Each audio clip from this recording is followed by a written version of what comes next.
We're incredibly grateful for your support. Before we begin today's tale, tell us, which city or country are you joining us from? We love connecting with our global audience. Now, let's dive into today's story. Chapter 1. The Betrayal. Vernon Palmer stared at the papers scattered across the weathered kitchen table of the home he'd built with his own two hands. Divorce papers. After 15 years of marriage, his wife Darlene had decided he wasn't worth the trouble anymore. The irony wasn't lost on him. He'd spent those 15 years building Palmer Construction from nothing, working 80-hour weeks to give her the life she claimed to want. Vernon had suspected something was wrong for months. Darlene's late nights with friends had become more frequent. Her sudden interest in fitness that had her joining an exclusive gym downtown. The new clothes and perfume that seemed excessive for her part-time job at the local art gallery. His suspicions were confirmed when he returned early from a construction site in Ridgemont County after equipment failure shut down work for the day. The black Audi parked in his driveway didn't belong to any of their friends. The sounds coming from their bedroom left no room for interpretation. Vernon stood in the doorway, watching his wife and Roland Blackwood, his business competitor and nemesis since college, scramble to cover themselves. Roland had always been the polished businessman with old money connections, while Vernon had clawed his way up from nothing with calloused hands and determination. Vernon, this isn't, Darlene started. Don't insult me by saying it isn't what it looks like, Vernon said quietly, his voice dangerously calm. Roland, recovering his composure, smirked as he buttoned his designer shirt. Palmer, always showing up at the wrong time. Kind of like your bids on the Henderson project. Vernon's hands curled into fists, but he remained still. Get out of my house. Our house, Darlene corrected, suddenly emboldened by Roland's presence. And soon to be mine alone. Roland's lawyer is much better than anyone you could afford. You think I haven't been planning this? Roland added, his voice dripping with condescension. Your company is facing hard times, Palmer. Everyone in the industry knows it. The bank's about to call on your loans. You're worth nothing. Darlene laughed then, a sound Vernon had once loved, but now cut through him like a blade. You think I didn't know about your money problems? Roland's been telling me everything. You're finished, Vernon. 15 years wasted on a man who couldn't even keep his business afloat. As they dressed and gathered their things, Vernon remained motionless, absorbing every word, every laugh, every dismissive glance. He made no move to stop them as they left, Darlene pausing only to tell him she'd be back tomorrow with movers for her things. After they left, Vernon sat alone in the empty house, surrounded by framed photos of a marriage that had been a lie. He picked up his phone and dialed his longtime friend and attorney, Bailey Jackson. They're making a move on the company, Bale, Vernon said without preamble. Bailey sighed heavily. I was afraid of this. Look, the Henderson project falling through hit us hard, and the bank is nervous. Without a major infusion of capital in the next 30 days, we're in trouble. She's been feeding him information, Vernon said. Darlene has known about our finances, our bids, everything. That explains how Blackwood Construction has been undercutting us so precisely, Bailey replied. Vernon, I hate to say this, but you might need to consider selling before this gets worse. Vernon stared out the window at the land his grandfather had farmed, the land where he'd built his dream home. Not a chance. I need some time to think. The next day brought Darlene and her movers, efficiently stripping the house of anything valuable. Vernon watched from his workshop, where he'd retreated with a bottle of bourbon. The art, the silver, the furniture, it's all coming with me, Darlene announced when she found him there. You can keep your tools and that ratty old chair father left you. That's about what you're worth now. Vernon took a slow sip of bourbon. You know, Darlene, I always thought you married me for love. Stupid of me. I married potential, she corrected him. And you wasted it. Roland's everything you could never be. Connected, sophisticated, ambitious. He's taking me to Paris next week, while you'll be here wondering how to make payroll. As she turned to leave, Vernon called after her. Darlene, whatever happens next, remember you chose this. She laughed again, that same cutting laugh. Nothing's going to happen next for you, Vernon. You're done. After she left, Vernon sat in his workshop until sunset, thinking about everything he'd built and how quickly it was slipping away. Then his phone rang. His foreman, Duke Rollins. "Boss, I just heard about Darlene." "I'm sorry. News travels fast," Vernon said. "Small town," Duke replied. "Listen, I'm at Old Man Gunderson's estate sale. His family's selling off everything from his farm now that he's moved to that retirement home. There's something here you might want to see." Vernon almost declined, but something in Duke's voice piqued his interest. "I'll be there in 20. Chapter 2. The Discovery. The Gunderson farm was illuminated by string lights as locals picked through the possessions of a man who'd farmed the land for over 60 years. Vernon found Duke standing beside a rusted metal container about the size of a refrigerator. "What am I looking at?" Vernon asked.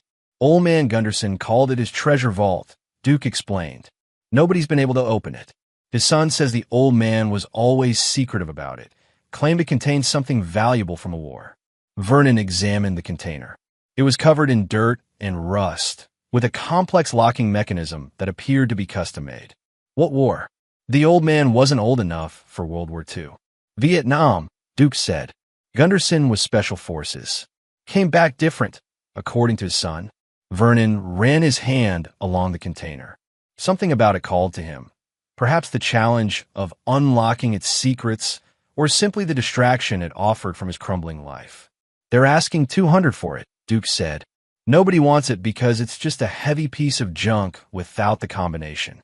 Vernon thought of his near-empty bank account, the payroll due in 2 weeks, and the bank breathing down his neck. Then he thought of Darlene's laugh, of Roland's smirk. "I'll take it," he said, pulling cash from his wallet. Duke helped him load the container onto his truck. "Boss, not to overstep, but with everything going on." "I know," Vernon said. "It's stupid, but right now, I need a problem I might actually be able to solve." Back at his workshop, Vernon examined the container under bright lights. The locking mechanism was intricate, but showed signs of age.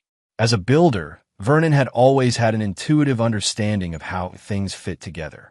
He began cleaning the decades of grime from the lock, revealing numbers and markings that had been hidden. For the next 3 days, Vernon barely slept. He researched Vietnam-era military containers, consulted with a locksmith friend, and tried different combinations based on what he learned about Old Man Gunderson's service history. On the 4th day, as dawn broke, something clicked, literally. The lock disengaged, and the heavy door swung open. Inside, protected by rubber seals that had kept out moisture for decades, Vernon found stacks of leather-bound journals, maps marked with locations in Southeast Asia, and a metal box containing old photographs. But what caught his eye was a small wooden crate stamped with military markings. Vernon carefully opened the crate. Inside, nestled in protective padding, were 12 jade figurines, each about 6 inches tall and exquisitely carved to represent different animals from the Chinese zodiac. Vernon gently lifted one, a tiger, its details so fine he could see individual stripes carved into the green stone. Even to his untrained eye, these pieces were extraordinary. Among the papers was a certificate of authenticity dated 1969, identifying the collection as the celestial zodiac of Empress Xiaozhuang, created during the Qing dynasty and looted during the Second Opium War. The document, signed by an art expert from Hong Kong, estimated their value at over $1 million in 1969 dollars. Vernon sat back, stunned. If these were genuine, they could be worth exponentially more today. He immediately called Bailey Jackson, who arrived within the hour accompanied by Willa Tran, an art historian from the local university. "If these are authentic, they're not just valuable. They're historically significant," Willa explained after examining the figurines. The collection was thought to be destroyed during the Cultural Revolution. The art world has been searching for them for decades. "Are they authentic?" Vernon asked. Willa nodded slowly. "I believe so, but we need specialized verification. I have contacts at Christie's who can help. If they're real, we're talking about a collection worth tens of millions, possibly more at auction." Vernon thought of Darlene's words. "That's about what you're worth now." He smiled for the first time in days. "Vernon," Bailey cautioned, "if these are legitimate, there may be ownership claims. The provenance needs to be established." The paper trail leads to Old Man Gunderson legitimately purchasing them from a French art dealer in Saigon in 1969, Vernon said, showing them the documentation. Everything's here: receipts, export permits, even correspondence with museums that turned down his offer to sell back then because they couldn't verify authenticity without the missing Empress's seal, which you now have, Willa noted, pointing to a small jade disc nestled among the figurines. As they discussed next steps, Vernon's phone began buzzing with text messages, all from Darlene. Have you seen the news? The Henderson project collapsed. Roland says you're definitely finished now. Call me. Vernon checked the local news site to find that the foundation of Blackwood Construction's signature project, the one that had been awarded over his bid, had catastrophically failed. Engineers were blaming substandard materials and poor site preparation. Karma, Duke said when Vernon called him about it. Blackwood cut corners to come in under your bid. Everyone on site knew it was trouble. Within hours, news outlets were reporting that Blackwood Construction was facing multiple lawsuits and regulatory investigations. Roland's carefully cultivated reputation was crumbling faster than his concrete. That evening, Vernon's phone rang. Darlene. Vernon, we need to talk, she said, her voice missing its recent edge of contempt. Things with Roland are complicated now. I'm thinking maybe we were hasty about the divorce. Interesting timing, Vernon replied coolly. It's not what you think, she insisted. I've been reflecting on our marriage and Roland's stock is plummeting while his legal troubles mount. Vernon finished for her. I'm not interested, Darlene. You'll regret this, she snapped, her conciliatory tone vanishing. Roland has connections. He'll bounce back, and then you'll wish you'd been more reasonable. Vernon ended the call without responding. Then he called Willatran. How quickly can we get these authenticated and to auction? Chapter 3. The Turn. 3 weeks later, Vernon stood in the offices of Christie's in New York City, watching his experts carefully examine each jade figurine. The preliminary authentication had been promising enough for Christie's to express serious interest, particularly given the collection's legendary status in the art world. Mr. Palmer, these are indeed extraordinary, said Lawrence Chun, Christie's senior Asian art expert. We've confirmed they match the documented descriptions of the Empress's collection. The jade itself dates to the correct period, and the carving techniques are consistent with imperial workshop methods. What does that mean in terms of value? Vernon asked. For the complete set with provenance documentation, we're estimating between $30 and $40 million at auction. Possibly more, given the historical significance and the fact that many believe these were lost forever. Vernon felt lightheaded. The amount was beyond anything he'd imagined. There's significant interest already, Lawrence continued.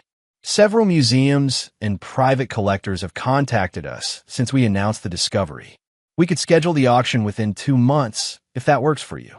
As Vernon left the Christie's building, his phone displayed 37 missed calls, all from Darlene, who had somehow learned about the jade collection. Vernon had been careful, but news traveled fast in the art world, and with the kind of money involved, discretion was difficult to maintain. He called her back. Vernon, she began without preamble. Why didn't you tell me about the jade figures? Those belonged to both of us. They were found during our marriage. Actually, I purchased them after you served me with divorce papers and cleaned out our house. Vernon replied calmly. The timing is well documented. I've spoken with my lawyer, she continued as if he hadn't spoken. Since your construction company was marital property and you used our joint resources to buy that container, I'm entitled to half of whatever those statues are worth. Vernon had anticipated this.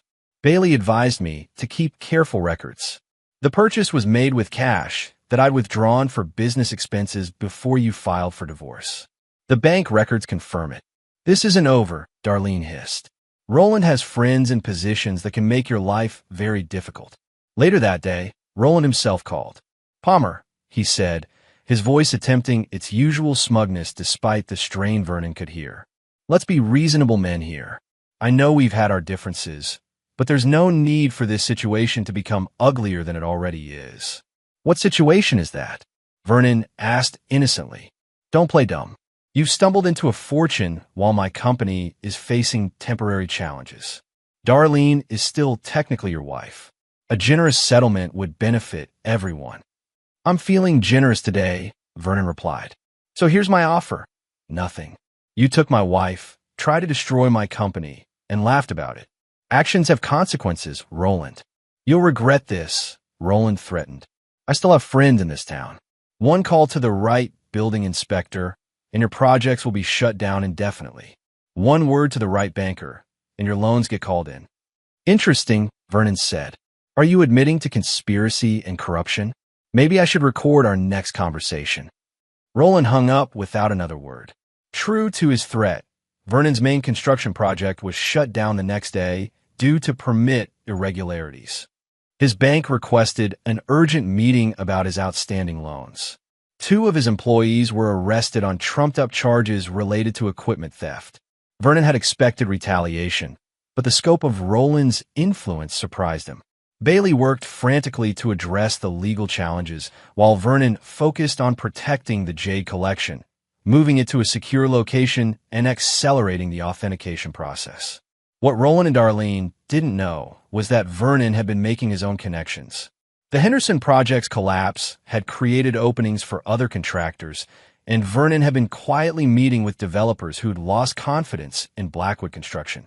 Meanwhile, Christie's had found a buyer willing to make a private purchase of the Jade collection for $38 million, avoiding the publicity of an auction. Vernon accepted the offer, with the transaction to be completed within days. The night before the sale was to be finalized, Vernon received a text message from an unknown number with an attached video. The footage showed men in ski masks breaking into a storage facility, the same facility where the Jade collection had been kept until Vernon moved it 3 days earlier. The message read, "Next time we'll find them." And you. Vernon called the police, but with no actual theft occurring, they took a simple report and advised him to improve his security. He knew who was behind it, but proving it would be difficult. As he drove home that night, a black SUV ran him off the road. Vernon's truck rolled down an embankment, coming to rest against a tree.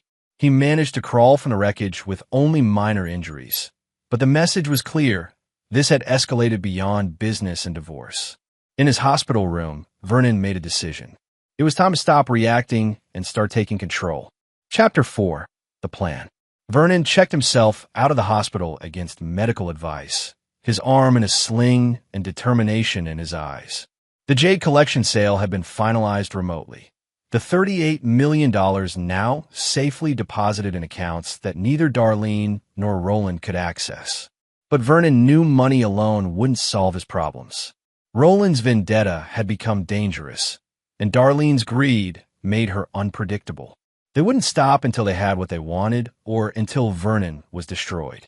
He drove to a remote cabin owned by his friend Duke, who had insisted Vernon stay there until things cooled down. "They tried to kill you, boss," Duke said as they sat on the cabin's porch, looking out over the lake. "This isn't just business anymore." "It never was," Vernon replied. "Not for Roland. This goes back 20 years to when we were both starting out. He was born with connections I had to earn. He's never forgiven me for succeeding without his advantages." "So what's the plan?" Duke asked. Vernon smiled grimly. "I'm going to give them exactly what they want." Over the next week, Vernon worked with Bailey to set his plan in motion, starting with a carefully orchestrated bankruptcy filing for Palmer Construction. The news spread quickly through the industry and soon reached Roland and Darlene. "He's done it," Roland told Darlene as they sat in his penthouse apartment. "Palmer Construction is officially bankrupt. The banks are seizing everything." "What about the Jade money?" Darlene asked, her focus unwavering. "No trace of it," Roland admitted. "But I have someone at Christie's who says the collection is still coming to auction next month." "Vernon must be using a shell company or proxy." "We need to find out who," Darlene insisted. "That money is partly mine." What they didn't know was that Vernon had arranged for rumors of the auction to circulate while the actual sale had already been completed. The Jade collection was now in a museum in Singapore, with Vernon's name listed as the donor rather than the seller, a strategic tax move suggested by his new financial advisors. The next phase of Vernon's plan involved Meredith Winters, a real estate developer new to the area who had approached both Palmer and Blackwood Construction about a major resort project. With Palmer Construction apparently bankrupt, Blackwood was the obvious choice for the contract. What Roland didn't know was that Meredith had been friends with Vernon since college. Her interest in the resort project was genuine, but her approach to both companies had been Vernon's idea, a way to gather information on Blackwood's business practices.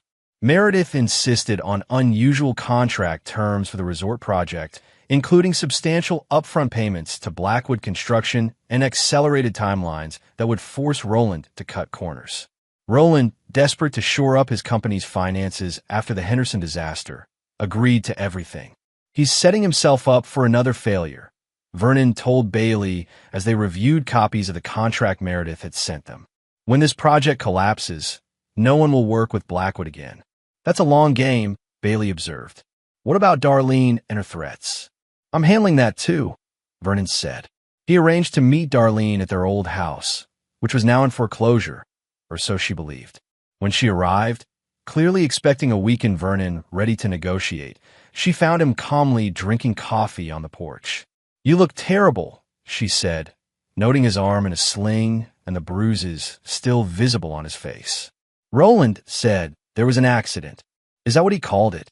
Vernon asked. Interesting. Please sit down. Darlene remained standing. I'm here to discuss the Jade money. My lawyer says I have a strong claim to half. Your lawyer is mistaken, Vernon replied. The Jade figurines were purchased after our separation with my personal funds. The sale proceeds are beyond your reach. We'll see about that, Darlene snapped. I filed motions to freeze all your assets pending the divorce settlement. Vernon smiled. Those assets are already gone. Palmer Construction is bankrupt. This house is in foreclosure. My personal accounts are empty. You can't take what I don't have. You're lying, Darlene said, but uncertainty had crept into her voice. The Jade collection was donated to a museum in Singapore, Vernon finished for her. No sale, no proceeds to claim. Just a magnificent tax write-off. Darlene's face flushed with anger. You're not this clever, Vernon. I know you. You've hidden the money somewhere, and I will find it. Good luck, Vernon said, rising from his chair. By the way, how are things with Roland? I hear the resort project is keeping him busy. A flash of surprise crossed Darlene's face. How do you know about that? Small town.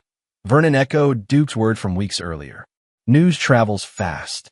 As Darlene left, visibly shaken, Vernon placed a call to Willa Tran, the art historian who had helped authenticate the Jade collection.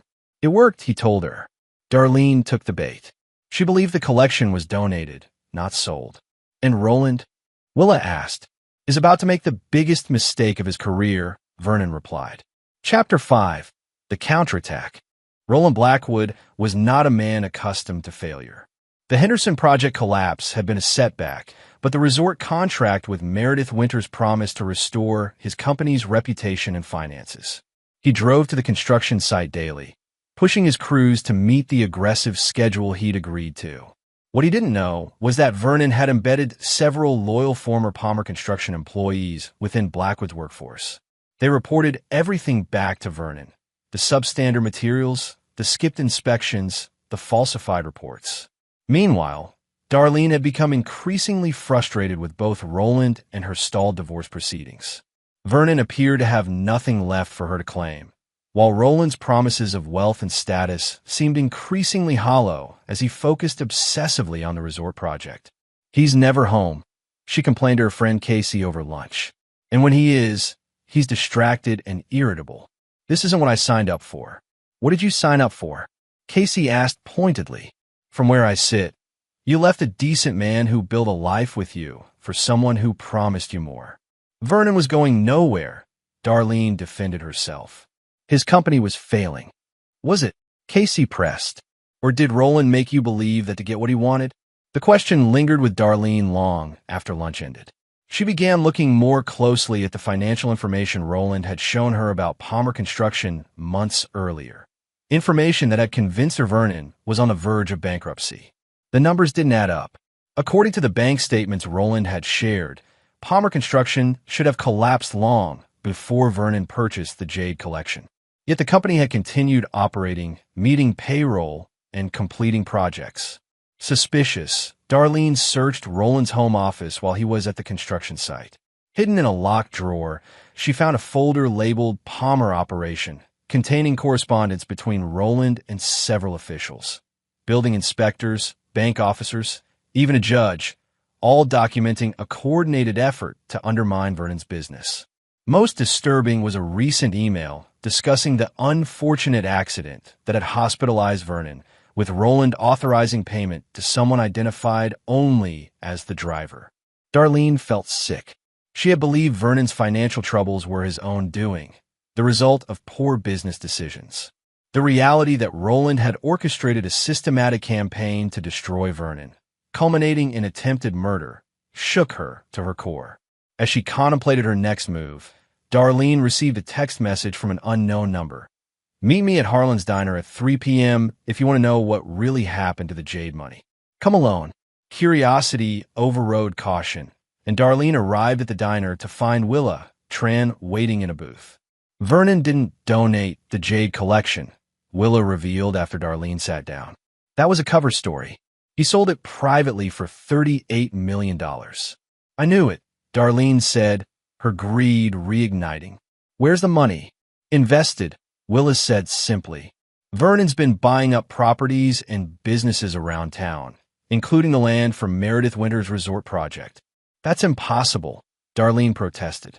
"Blackwood Construction already broke ground on that project. On land they don't actually own," Willa corrected her. "Meredith Winters doesn't own it either. The true owner is a corporation called Phoenix Holdings, which Vernon controls." Darlene sat back, stunned. "Roland doesn't know." "No one does," Willa confirmed. "Except now you. Vernon wanted you to know before everything comes to light. He thought you deserved that much, despite everything. Why would he tell me this?" Darlene asked suspiciously. "Because tomorrow, Roland Blackwood will be arrested for fraud, corruption, and attempted murder," Willa explained. "Vernon has turned over evidence to the state attorney general's office, including testimony from the man Roland hired to run Vernon off the road." "And what happens to me?" Darlene asked, her voice small. "That depends on you," Willa replied. "Vernon is offering you a choice.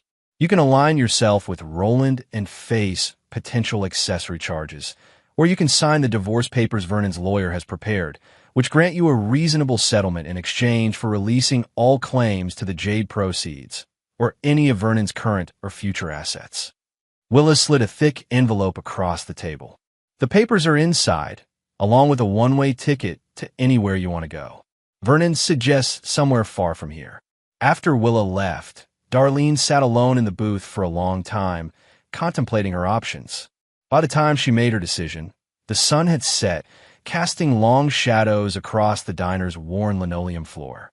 That night, Roland received an urgent call from his site manager. The resort construction had been shut down by court order, with armed security preventing anyone from entering the site. When Roland arrived, he found notices posted declaring the land the property of Phoenix Holdings. "Who the hell is Phoenix Holdings?" Roland demanded. Before anyone could answer, police cars arrived with warrants for Roland's arrest on multiple charges. As officers led him away in handcuffs, Roland spotted a familiar truck parked across the street. Vernon's truck, with Vernon himself watching from the driver's seat. For the first time, Roland felt fear. Chapter 6: The Revelations. The arrest of Roland Blackwood dominated local news for weeks. The evidence against him was overwhelming. Documented bribes to officials, fraudulent business practices, and the testimony of the hired driver who had run Vernon off the road. Most damning was Roland's own electronic trail, emails, text messages, and financial records that Vernon had somehow obtained. What no one knew was that Vernon had been planning this for months, ever since he first suspected Darlene's infidelity. He had installed monitoring software on their home computers and Darlene's devices, giving him access to her communications with Roland. When they became careless, believing Vernon oblivious, they had discussed everything via text and email, creating a detailed record of their affair and their plans to undermine his business. Darlene had chosen to sign the divorce papers and disappear with the settlement Vernon offered. She left town the morning after meeting with Willa, leaving behind only a short note for Roland that the police found during their search of his penthouse. You used me to destroy him. Now he's destroyed us both. I'm sorry I ever believed you. Vernon allowed himself one moment of satisfaction before returning his focus to rebuilding. With Roland facing criminal charges and his company in shambles, the construction landscape had shifted dramatically. Former Blackwood clients approached Vernon, unaware that he had been quietly establishing a new company, Phoenix Construction, using the proceeds from the Jade sale. 1 month after Roland's arrest, Vernon held a company meeting at the headquarters of Phoenix Construction. Many familiar faces from Palmer Construction were present, along with new hires and even some former Blackwood employees who had jumped ship. Some of you have been with me from the beginning, Vernon addressed the group. Others are just joining our team. All of you are here because you believe in doing things the right way, with integrity, quality, and respect. That's what Phoenix is built on. Duke, now Vernon's operations manager, watched from the side with pride. Boss has come a long way from staring at divorce papers, he murmured to Bailey, who nodded in agreement. As the meeting concluded, Vernon introduced the company's first major project, a community center on land that had once belonged to Old Man Gunderson, donated by an anonymous benefactor, Vernon himself. This center will provide childcare, job training, and support services for families in need, Vernon explained. It's our way of giving back to the community that stood by us during difficult times. What Vernon didn't share was that he had reserved space in the center for a small museum dedicated to local history, with a special exhibition on Old Man Gunderson and his extraordinary jade collection, replicas of which would be permanently displayed. As Vernon walked through the construction site later that day, he found Willow waiting for him beside his truck. The Singapore Museum sent this, she said, handing him a small package. They said it was meant for you all along. Inside was the smallest of the jade figurines, the rat, first animal in the Chinese zodiac and symbol of new beginnings. A note explained that the museum's researchers had discovered this was traditionally kept by the collector as a talisman of good fortune. Seems appropriate, Vernon said, turning the exquisite carving in his hand. Have you heard from Darlene? Willa asked. Vernon shook his head. No, and I don't expect to. And Roland? His trial starts next month. His lawyers are already floating a plea deal, but the prosecutor isn't interested. Too many people were hurt by his schemes. Willa hesitated before asking her next question. Was it worth it? The revenge. Vernon considered this carefully. It wasn't about revenge, not really. It was about justice for myself and everyone else Roland had hurt over the years. He made his choices, and now he's facing the consequences. And what about your choices? Willa pressed. Vernon smiled slightly. I chose to rebuild rather than just destroy. That makes all the difference. As the sun set over the construction site, Vernon placed the jade rat in his pocket and turned toward his truck. The future stretched before him, unlimited by the past, but shaped by the lessons he'd learned along the way. We're building something that will last, he said, more to himself than to Willa. That's all that matters now. Chapter 7. The Aftermath. 6 months after Roland Blackwood's arrest, the landscape of Vernon's life had transformed completely. Phoenix Construction had established itself as the premier building company in the region, with Vernon's reputation for integrity and quality attracting high-profile clients from across the state. The community center was nearing completion, already drawing attention for its innovative design and community-focused mission.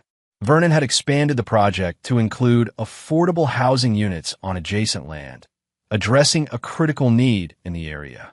Roland's trial had concluded with a guilty verdict on all charges. He was sentenced to 15 years in prison, with additional civil judgments that would claim whatever assets remained when he was released. His fall from grace was absolute, his name now synonymous with corruption and fraud. Vernon had moved out of his old house, unable to separate it from memories of betrayal. Instead, he built a modest cabin on a wooded lot outside town.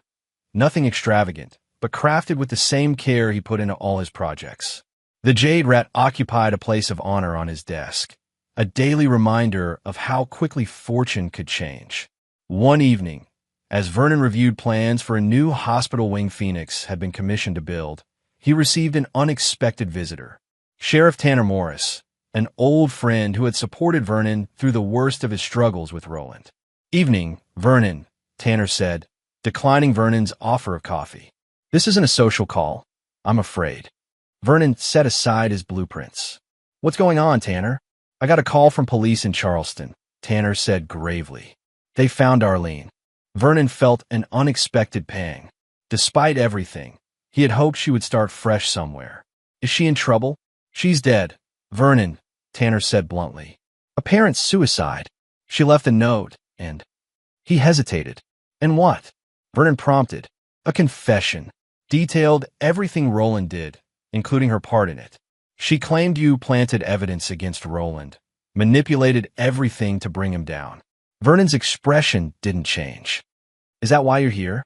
"To arrest me for framing a convicted criminal." Tanner shook his head. "No, her claims don't match the evidence.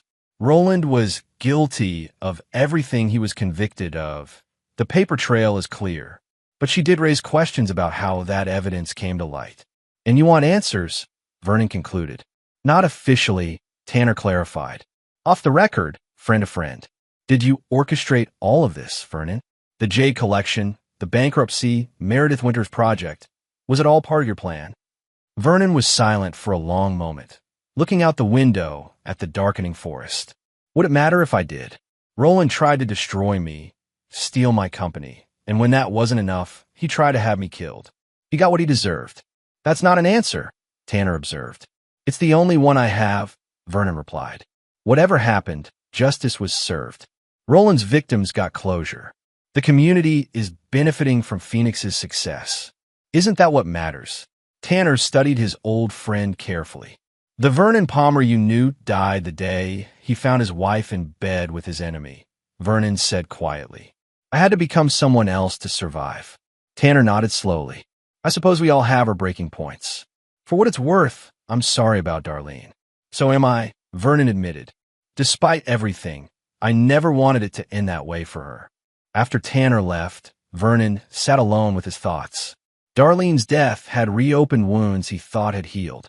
The satisfaction of his victory over Roland now felt hollow in the face of such a permanent consequence. The following morning, Vernon called Bailey. "I need you to set up a trust fund using part of the Jade money. Make it anonymous, dedicated to mental health services and suicide prevention." "Is this about Darlene?" Bailey asked gently. "It's about making something good come from something tragic," Vernon replied. "Isn't that what Phoenix is all about? Rising from ashes." In the weeks that followed, Vernon threw himself into his work with renewed purpose. The community center opened to widespread acclaim, bringing needed services to families throughout the region. Phoenix Construction's reputation continued to grow, with Vernon insisting on community benefit components in every major project they undertook. Then came another unexpected development. A letter arrived from Roland, sent from prison. "Palmer, I know what you did. Not just what they convicted me for, the whole elaborate scheme. You set me up perfectly. I underestimated you, and that was my downfall. Darlene's death changes things. I have nothing left to lose now. My appeal is moving forward, and when I get out, and I will get out, we'll finish this between us. You haven't seen the last of me. Roland." Vernon read the letter twice before feeding it into his fireplace, watching the paper curl and blacken in the flames. Roland's threats were empty. The evidence against him was irrefutable, regardless of how it had been obtained. Still, the letter served as a reminder that the past was never truly buried. Vernon decided it was time to secure his legacy in more permanent ways. Chapter 8: The Reckoning. 1 year to the day after Roland's conviction, Vernon stood at the podium during the dedication ceremony for the completed community center, now named the Gunderson Community Campus in honor of the old farmer whose treasure had made it all possible. "Second chances are rare in life," Vernon told the assembled crowd. "When we get them, it's our responsibility to use them wisely. This campus represents my second chance, and I'm grateful to share its benefits with all of you." Among the audience was Meredith Winters, who had become both a business partner and close friend to Vernon. After the ceremony, She found him admiring the small museum exhibit featuring replicas of the jade collection and the story of Old Man Gunderson's discovery. "You never told me how he got them," Meredith commented, studying the intricate carvings. "He won them in a card game in Saigon." "If you can believe it," Vernon replied, "from a French art dealer who didn't recognize their value." Gunderson knew exactly what he had, though. He just never found the right time to reveal them. "Like you," Meredith observed, waiting for the right moment. Vernon smiled. "Something like that." Their conversation was interrupted by Bailey, who approached with a concerned expression. "Vernon, there's a situation." Roland's appeal was granted on a technicality. "The judge has ordered a new trial." Vernon's calm demeanor didn't falter. "On what grounds?" "Improper handling of evidence by the prosecution," Bailey explained. "It doesn't mean he'll walk, but it opens the door to reduced charges, possibly even bail while awaiting the new trial." "How soon?" Vernon asked. "Hearings tomorrow. He could be out by the end of the week." The news spread quickly through their small community. Many who had suffered under Roland's corrupt practices expressed outrage at the possibility of his release. Others, particularly those who had worked for Blackwood Construction, remained loyal to their former boss despite his crimes. Vernon maintained his public composure, assuring concerned friends and employees that justice would ultimately prevail. Privately, however, he began preparing for Roland's return. 3 days later, Roland Blackwood was released on bail with a new trial scheduled for 6 months later. His once imposing figure appeared diminished by prison, thinner, grayer, but his eyes still burned with the same intensity when they landed on Vernon at a distance as he left the courthouse. That evening, Vernon received a text message from an unfamiliar number. "We have unfinished business. Blue Heron Point. Midnight. Come alone, or I release everything I know about how you set me up." Vernon had expected something like this, but not so quickly. Blue Heron Point was a secluded outlook over the lake, accessible only by a narrow dirt road. The perfect place for a confrontation without witnesses. He considered alerting Sheriff Tanner, but decided against it. This was between him and Roland, a final reckoning that had been brewing for years. At 11:45 p.m., Vernon parked his truck at the trailhead and walked the quarter-mile to Blue Heron Point. The night was clear, with a full moon illuminating the path and reflecting off the still water of the lake below. Roland was already there, standing at the edge of the outlook. He turned as Vernon approached. "Palmer," he acknowledged, his voice raspier than Vernon remembered. "Didn't think you'd actually come." "Let's get this over with, Roland," Vernon replied. "What do you want?" "Justice," Roland said with a bitter laugh. "Ironic, isn't it? That's what you claim to want too." "The difference is, you're actually guilty," Vernon pointed out. "Everything you were convicted of, you did. With a little help from your elaborate setup," Roland countered. "The Jade Collection, Meredith Winters, Phoenix Holdings, it was all orchestrated perfectly. You must have been planning it for months." "You give me too much credit," Vernon said calmly. "I bought a rusty container at an estate sale and got lucky. Everything else was just making the most of an opportunity." "Bullshit," Roland spat. "You manipulated everything and everyone, even Darlene. Her blood is on your hands." Vernon's composure slipped at that. "Don't you dare blame me for what happened to her. You used her. You convinced her I was failing when my business was solid. You fed her lies until she believed them." "She wanted to believe them," Roland shot back. "She was tired of being married to a nobody. I just offered her an escape. And look how that turned out for both of you," Vernon said quietly. Roland stepped closer, moonlight revealing the haggard lines of his face. "I know things, Palmer. Things that would make your precious Phoenix empire crumble. Electronic surveillance without consent is illegal in this state. So is accessing private communications." "Prove it," Vernon challenged. "I don't have to," Roland smiled coldly. "I just have to raise enough questions, create enough doubt. My lawyers are preparing motions right now based on information I've been gathering for months. By this time next week, you'll be the one facing charges." Vernon had come prepared for threats, but Roland's confidence suggested he truly believed he had leverage. "What do you want, Roland? Money? Is that what this is about?" "I want my life back," Roland snarled. "The one you stole from me. I want my company, my reputation, everything." "That's not possible," Vernon said. Even if I wanted to help you, which I don't, some things can't be undone.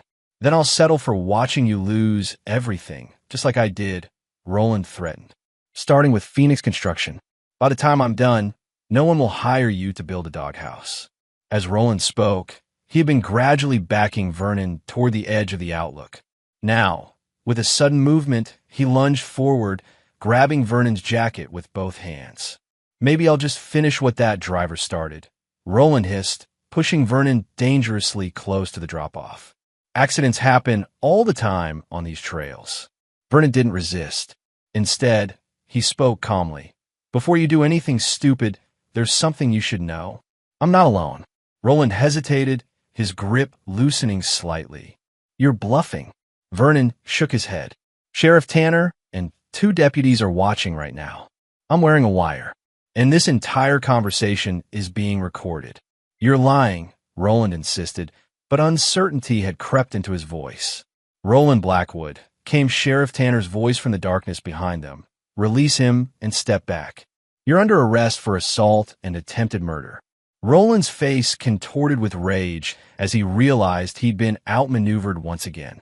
For a terrible moment, Vernon thought he might still push him over the edge, taking them both down. Instead, Roland released him with a shove and turned to face the approaching officers. You set me up. Again, he said to Vernon, resignation replacing his anger. No, Vernon corrected him. You did this to yourself, just like everything else. As Tanner led Roland away in handcuffs, Vernon remained at the outlook, watching the moonlight on the water below. The confrontation had given him no satisfaction, only a profound weariness and the certainty that some cycles needed to be broken. Chapter 9. The Resolution. Roland's bail was revoked following the incident at Blue Heron Point. His new trial proceeded without him present, resulting in another guilty verdict with additional charges for the assault on Vernon. The judge, unimpressed by Roland's conduct, imposed an even longer sentence than the original. For Vernon, the final confrontation with Roland brought unexpected clarity. The man who had once seemed so threatening now appeared pathetic, consumed by bitterness and unable to accept responsibility for his own downfall. 6 months after that night, at Blue Heron Point, Vernon made a surprising decision. He announced his intention to step back from day-to-day operations at Phoenix Construction, appointing Duke as CEO while Vernon remained as chairman of the board. The company doesn't need me running every detail anymore, he explained to a concerned Bailey. Duke knows the business as well as I do, and he has the respect of everyone in the company. It's time for me to focus on other things. Those other things soon became clear as Vernon established the Palmer Foundation, funded by a significant portion of his jade fortune. The foundation's mission was community development, supporting affordable housing, education, mental health services, and small business initiatives throughout the region. Vernon had come to realize that his most satisfying moments weren't in defeating Roland or building Phoenix into a powerhouse, but in seeing how their projects improved people's lives. The community center had shown him a different kind of legacy, one built on creation rather than conflict. On the first anniversary of the Gunderson Community Campus opening, Vernon hosted a private dinner for those who had stood by him through his darkest times. Duke, Bailey, Willa, Sheriff Tanner, and Meredith, among others. I want to thank all of you, Vernon said as they gathered in the campus dining hall. Not just for your loyalty, but for helping me find my way back to the person I want to be. Back? Duke questioned. Boss, you never left. You just had to take a detour through hell to get where you needed to go. Some detour, Vernon laughed. But seriously, I lost myself for a while there. Got so caught up in outsmarting Roland and Darlene that I almost became as manipulative as they were. The difference, Meredith pointed out, is that you used what happened to build something positive. Roland would have destroyed you and moved on to his next target without a second thought. Sheriff Tanner raised his glass.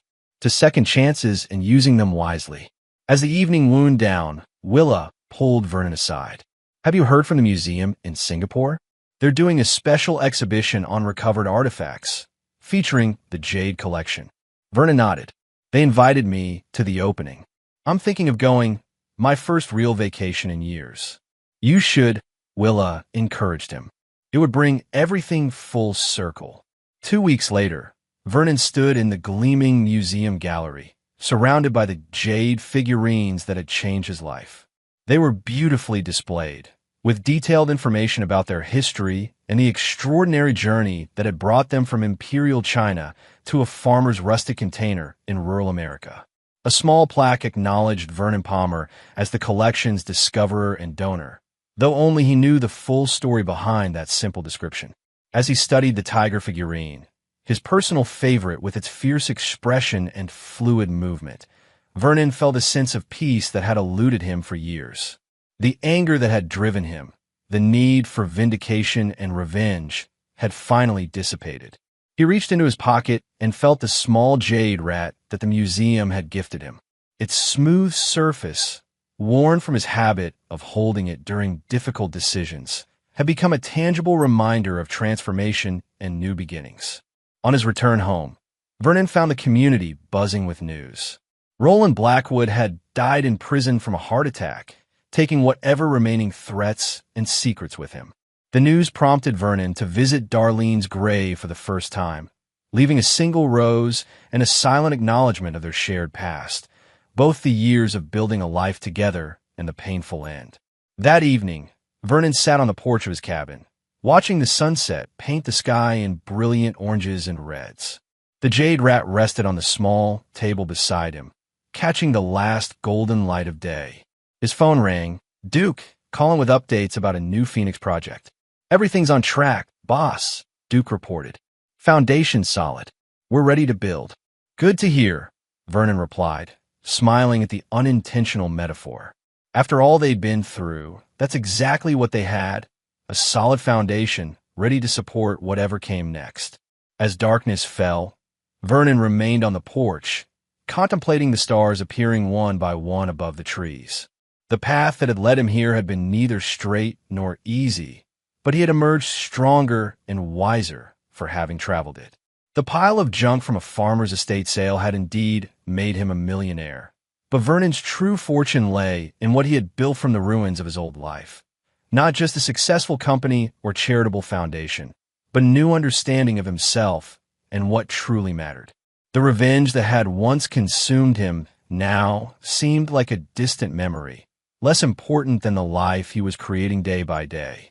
Vernon Palmer had lost everything, only to gain something far more valuable, a future defined not by the wounds of his past, but by the possibilities that lay ahead.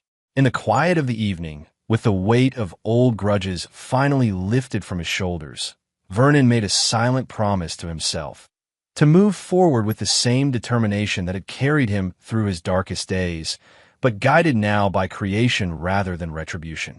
The jade rat caught a glimmer of moonlight, seeming to approve as Vernon raised his glass to the night sky.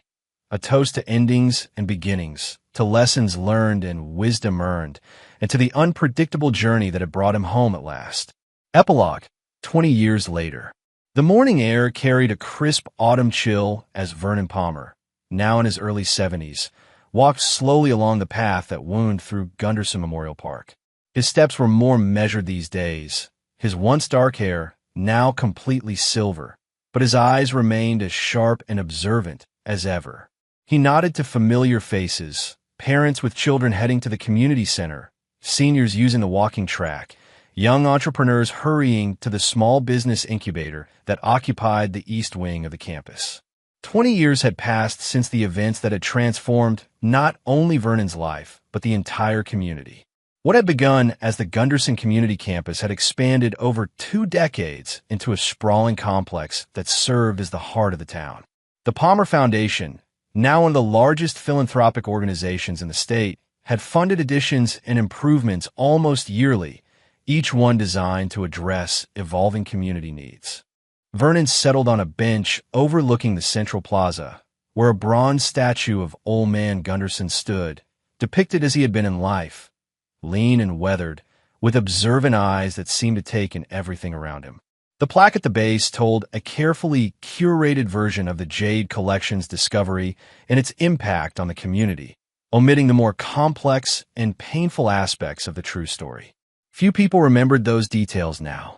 Roland Blackwood had become a cautionary tale, his name mentioned in business ethics courses at the local college as an example of corruption's consequences. Darlene's tragic end had faded from local memory, preserved only in courthouse records and in Vernon's own reflections on the price of betrayal and revenge. Vernon removed the jade rat from his pocket, a habit he had maintained for 20 years. The small figurine had traveled with him across continents, through triumph and challenge, its smooth surface now bearing the patina of thousands of touches. Some mornings, like today, he brought it to this bench and contemplated how a single object had altered the trajectory of so many lives. "I thought I might find you here," came a familiar voice. Vernon looked up to see Duke Rollins approaching, his longtime friend moving more slowly these days with the aid of cane. At 75, Duke had officially retired 5 years earlier, though he remained on the Phoenix Construction Board and couldn't seem to stay away from their major projects. "Beautiful morning," Vernon observed as Duke lowered himself onto the bench. "Gonna be a cold winter," Duke predicted, as he had every autumn for as long as Vernon could remember. "Squirrels are gathering nuts early this year." They sat in comfortable silence for a few minutes, two old friends who had weathered storms together and emerged on the other side with a bond that transcended words. "Phoenix broke ground on the hospital expansion yesterday," Duke finally said. "Tamara insisted I attend the ceremony, even though I'm supposed to be retired." Vernon smiled at the mention of Duke's daughter, who had joined Phoenix Construction straight out of college and now served as its CEO. "Tamara knows your presence matters to the crews. You're a legend, Duke." "Huh, a legend who can barely climb a ladder these days." Duke scoffed, but pride shone in his eyes. Under Tamara's leadership, Phoenix had grown into one of the largest construction firms in the Southeast, renowned for quality workmanship and ethical business practices. "Have you heard from Meredith?" Duke asked, changing the subject. "She called last week from Singapore," Vernon replied. "The museum's 20th anniversary exhibition of the Jade Collection opens next month. She's insisting I attend." "You should go," Duke encouraged. "It's been what, 5 years since you've seen the collection in person?" Vernon nodded. After Meredith Winters had sold her development company and moved to Asia to pursue art authentication full-time, she had become the de facto curator of the Celestial Zodiac collection, working closely with the Singapore Museum to research its history and significance. Her friendship with Vernon had deepened over the years, evolving into a relationship that defied simple categorization. Sometimes romantic, always supportive, and built on mutual respect and understanding of each other's independence. "Willa's giving the keynote address," Vernon said, referring to Dr. Willa Tran, who had risen to prominence as one of the world's leading experts on Asian artifacts. Her authentication of the Jade Collection had launched her career, and she had never forgotten Vernon's role in her success. "She's bringing some of her graduate students. Apparently, they've discovered new information about the Empress's original acquisition of the figures." Speaking of students, Duke segued. "Bailey's daughter got into law school. Harvard, if you can believe it." Old Bailey nearly burst with pride when he told me. Said the foundation scholarship made all the difference. Vernon smiled at the mention of Bailey Jackson, who had retired from legal practice a decade earlier, but remained one of Vernon's closest advisors and friends. The Palmer Foundation Scholarship Program for children of local families had become one of its most impactful initiatives, sending hundreds of promising students to colleges and universities they could never have afforded otherwise. "Bailey's coming to dinner tonight," Vernon said. "You should join us. Bring Elaine." Duke nodded, mentioning that his wife of 45 years would be delighted to see Vernon. Their conversation drifted to community matters, grandchildren, and the upcoming town festival, the easy dialogue of longtime friends with shared history. As morning progressed toward noon, more people filled the park. Several stopped to greet Vernon, a young woman whose small business had received foundation funding, an older man whose family had benefited from the Affordable Housing Initiative, a teenager who recognized Vernon from his visits to the community center's mentorship program. Vernon acknowledged each one warmly, but without fanfare. Despite his wealth and influence, he had never sought the spotlight, preferring to let his work speak for itself. The local paper had dubbed him the Quiet Benefactor years ago, a title that suited him far better than any formal recognition. Almost time for the dedication, Duke noted, checking his watch. Should we head over? Vernon nodded, carefully returning the jade rat to his pocket as they rose and walked toward the newest addition to the campus, a state-of-the-art technical training center that would offer certifications in emerging fields to community members seeking to change careers or develop new skills. The crowd gathered outside. The gleaming facility was substantial, reflecting the community's appreciation for the opportunities it represented. Vernon and Duke took seats in the front row, where Tamara Rollins waited for them, her professional demeanor softening as she greeted her father with a hug and Vernon with respectful affection. "Everything's set," Duke asked his daughter. "Perfect timing," she confirmed. "Sheriff's on his way." As if on cue, Sheriff Wesley Tanner, son of a now-retired Sheriff Tanner who had been such a crucial ally during Vernon's darkest days, arrived in uniform. At 41, Wesley had the same straightforward manner as his father, coupled with a progressive approach to law enforcement that had made him enormously popular in the community. The dedication ceremony began with Tamara welcoming the attendees and explaining the center's mission. Vernon listened with pride, remembering the shy little girl who had visited construction sites with her father and now commanded respect as a business leader. When it came time for the formal dedication, Wesley Tanner stepped forward to unveil the plaque bearing the center's name, the Darlene Palmer Technical Training Center. A murmur of surprise rippled through the crowd. While Vernon had funded dozens of facilities over the years, he had never before used Darlene's name. Even his closest friends looked startled, exchanging questioning glances. Wesley read the dedication inscribed on the plaque, in recognition that everyone deserves a second chance to build a better future. May this center offer new beginnings for all who seek them. As the ceremony concluded and the crowd dispersed to tour the facility, Duke pulled Vernon aside. "Darlene's name? After all this time? Why now?" Vernon considered the question carefully. "I've been thinking about endings and beginnings, about the weight of carrying old wounds. Using her name, it feels like setting down a burden I've carried too long." Duke studied his old friend's face. "Does this have something to do with your health?" "The tests." Vernon smiled faintly. 3 months earlier, routine screening had detected an aggressive form of cancer. The prognosis was uncertain at best, a reality Vernon had shared only with his closest circle. "Partly," Vernon acknowledged, "but it's more than that.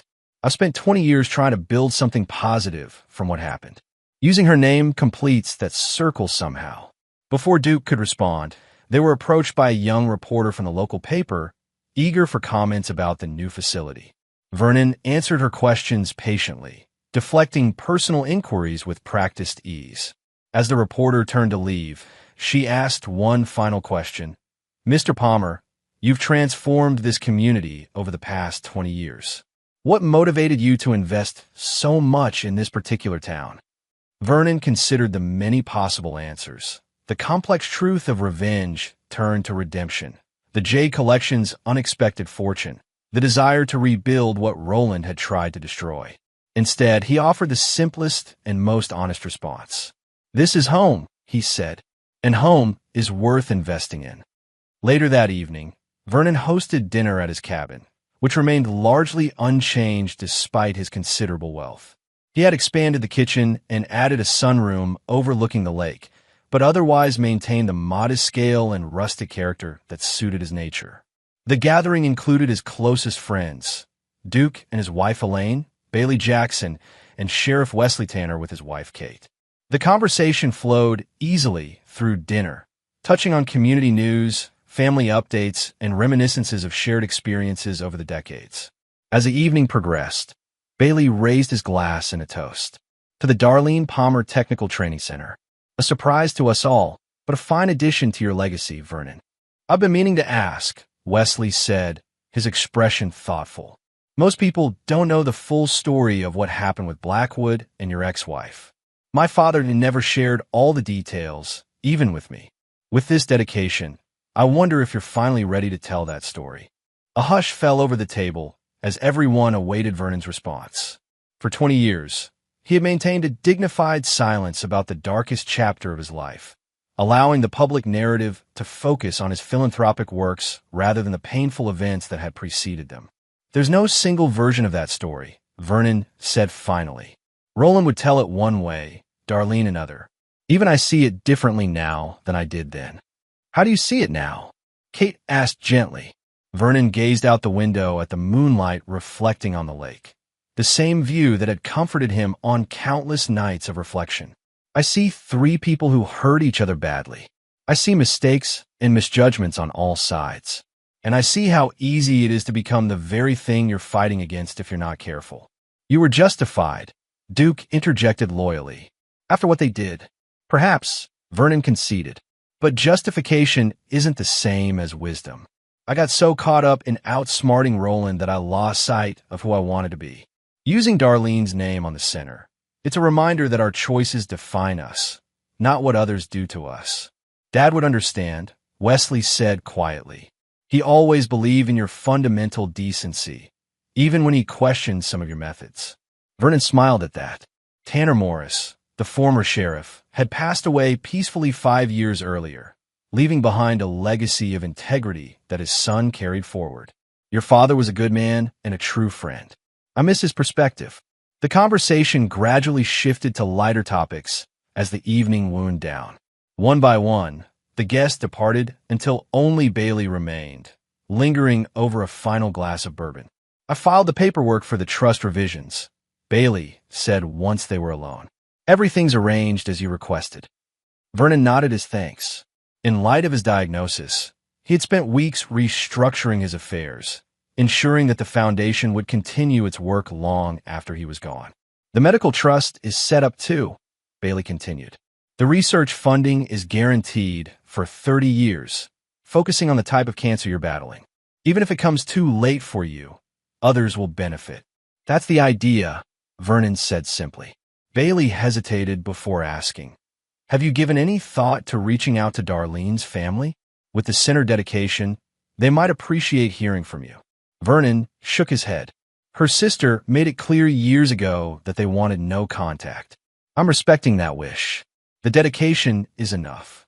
After Bailey left, Vernon sat alone by the fireplace, the jade rat resting in his palm as he contemplated the flames.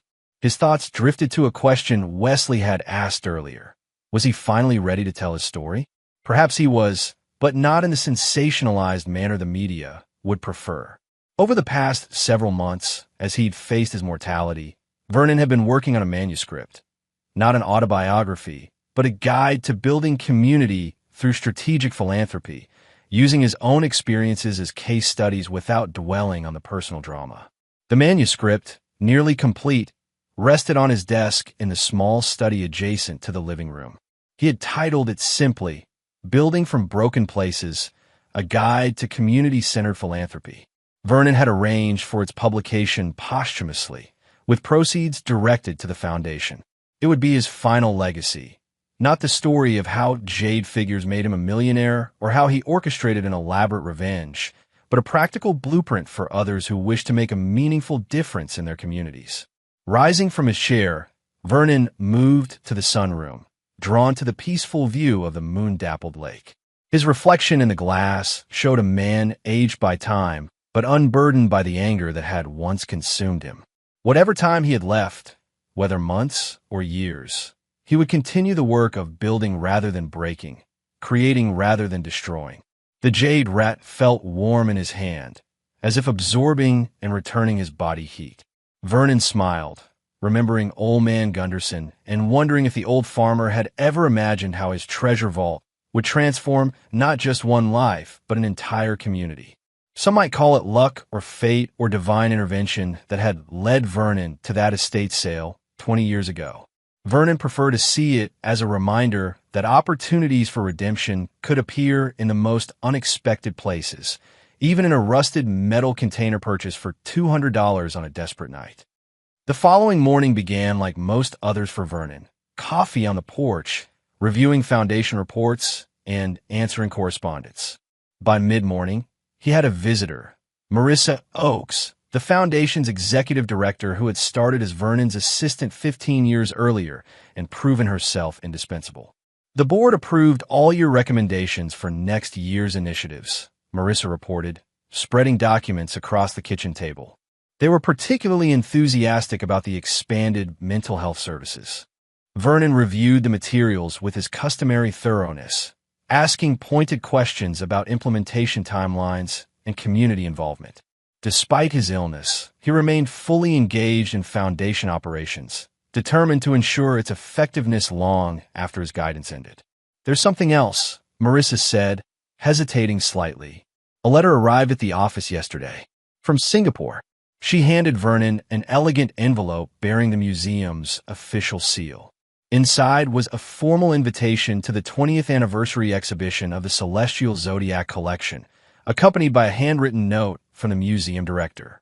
Mr. Palmer, your generous donation 2 decades ago has allowed millions of visitors to experience these extraordinary artifacts.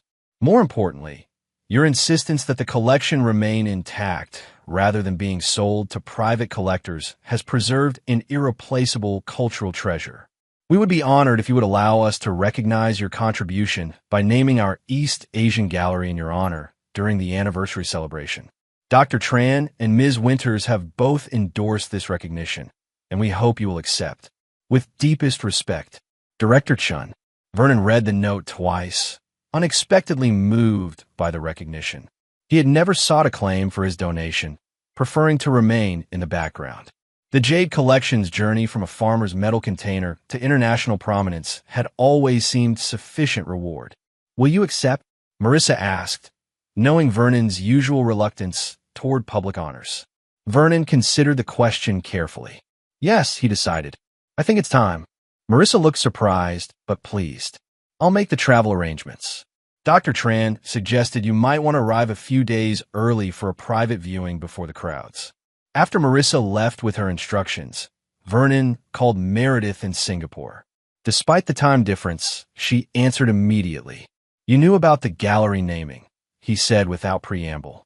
Meredith laughed, the sound warm and familiar even across thousands of miles. Guilty. She wanted to be sure you wouldn't refuse outright before sending the official invitation. You know me too well, Vernon acknowledged. That's why we work, she replied simply. Their conversation continued for nearly an hour, covering exhibition details, Meredith's recent travels, and Vernon's health. They had developed a rhythm over the years, sometimes together, sometimes apart, but always connected by mutual understanding and respect. I dedicated the new training center to Darlene, Vernon told her near the end of their call. A thoughtful silence followed. That's a significant step, Meredith finally said. Are you at peace with it? Getting there, Vernon replied honestly. One day at a time.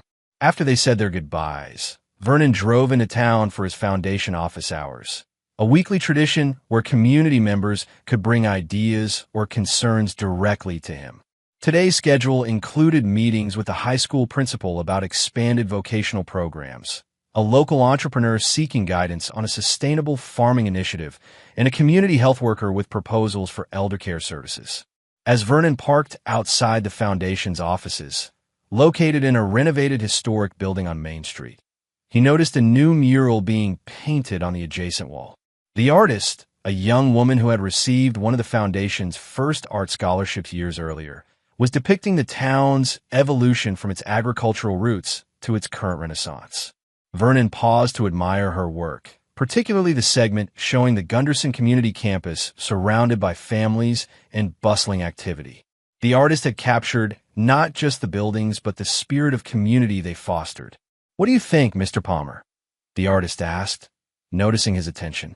It tells our story beautifully, Vernon replied, genuinely impressed. I'm adding something special here, she said, pointing to a small area near the campus entrance. The Jade Zodiac animals, representing how something unexpected can change everything. That's what my grandmother always said about how this town transformed. Vernon smiled, touched by the symbolic inclusion. Your grandmother is a wise woman.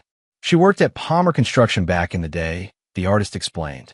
Said you gave second chances to people when they needed them most. Vernon nodded, remembering how he had made a point of hiring local workers during Phoenix's early days, including many who had lost jobs when Blackwood construction collapsed. Those decisions, made partly from practical necessity and partly from community loyalty, had created generations of goodwill that no amount of money could buy. Inside the foundation offices, Vernon was greeted warmly by staff members who had come to view him not just as their boss, but as a mentor and friend. His assistant, Miguel, handed him messages and updated him on schedule changes before ushering in his first appointment. The afternoon passed quickly, filled with the meaningful work that had become Vernon's true legacy. By the time he finished his last meeting, the autumn sun was already low in the sky, casting long shadows across Main Street.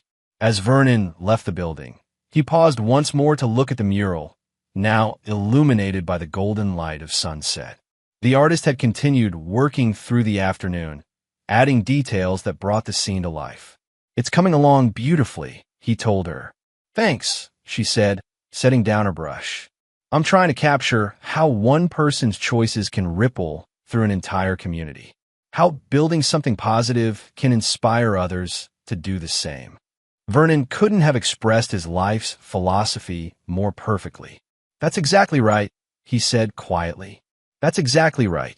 Walking to his car, Vernon felt the weight of the jade rat in his pocket, a constant reminder of how unexpected turns could lead to extraordinary destinations.